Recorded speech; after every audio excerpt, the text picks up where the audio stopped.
Dołącz do drużyny ambasadorów bezpieczeństwa. Na pewno pamiętacie rodzinę ambasadorów bezpieczeństwa. Bliźnięta Zuzię i Kajtka, Cześć! ich rodziców, pana Tomka i panią Anię Witajcie! oraz psa Azora.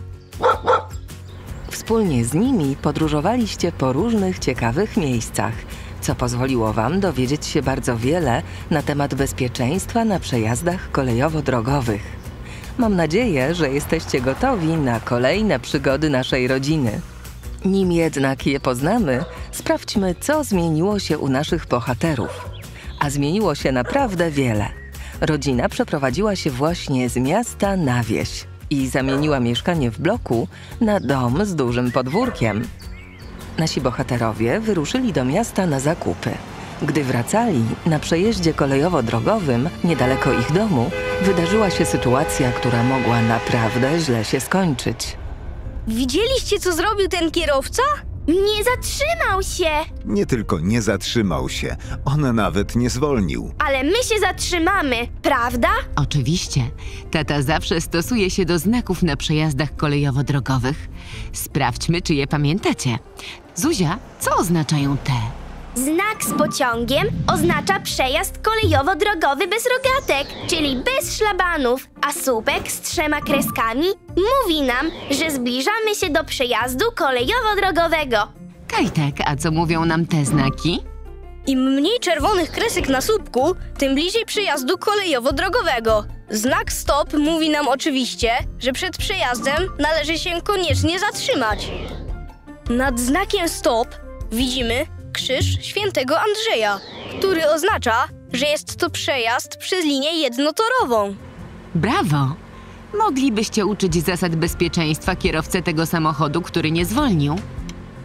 Patrzcie, to ten sam samochód, który jechał przed nami na przejeździe. Wygląda na to, że prowadził go nasz sąsiad. Chodźcie, przedstawimy się. Dzień dobry. Właśnie wprowadziliśmy się obok. Bardzo mi miło. Mam nadzieję, że będzie wam się tu dobrze mieszkało. A my mamy nadzieję, że będzie pan się zachowywał w bardziej bezpieczny sposób. Co pani ma na myśli? Parę minut temu jechaliśmy za panem i zauważyliśmy, że nie zwolnił pan i nie zatrzymał się przed przejazdem, na którym jest znak stop. Może faktycznie tak było. Ale nie ma się czym przejmować. Mieszkam tu od lat, a ten przejazd znam na pamięć. A widział pan, że chwilę po tym, jak pojechał pan dalej, przejechał tamtędy pociąg? Staliśmy właśnie przed przejazdem. Naprawdę? Rety, gdyby nie dbali państwo o bezpieczeństwo, to mogliby pojechać bez zatrzymania za mną i znaleźć się na przejeździe w tym samym momencie, co pociąg. Przepraszam bardzo za mój brak rozwagi. Obiecuję zwrócić na to uwagę. Parę dni później sąsiad zaprosił rodzinę naszych bohaterów na grilla. Zuzia i Kajtek byli niezwykle podekscytowani, ponieważ na grillu mieli poznać syna sąsiada, Wojtka. Widzę, że rozpiera was energia przed dzisiejszym grillem. Żebyście się trochę uspokoili, pójdziemy najpierw na długi spacer nad jezioro.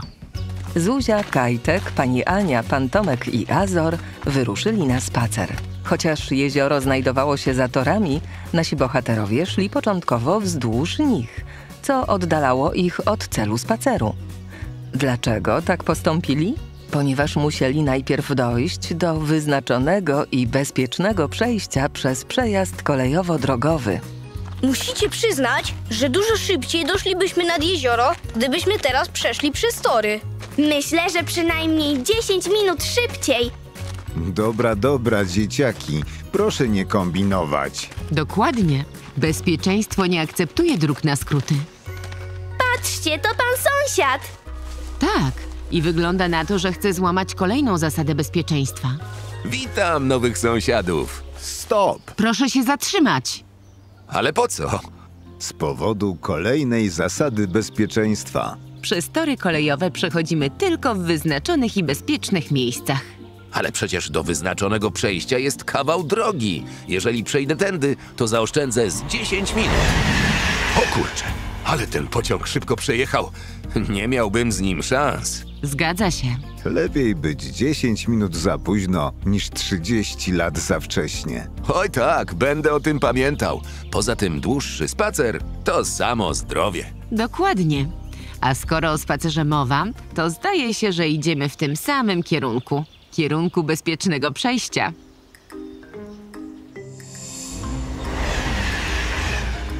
Kampania Bezpieczny Przejazd jest realizowana przez PKP Polskie Linie Kolejowe S.A.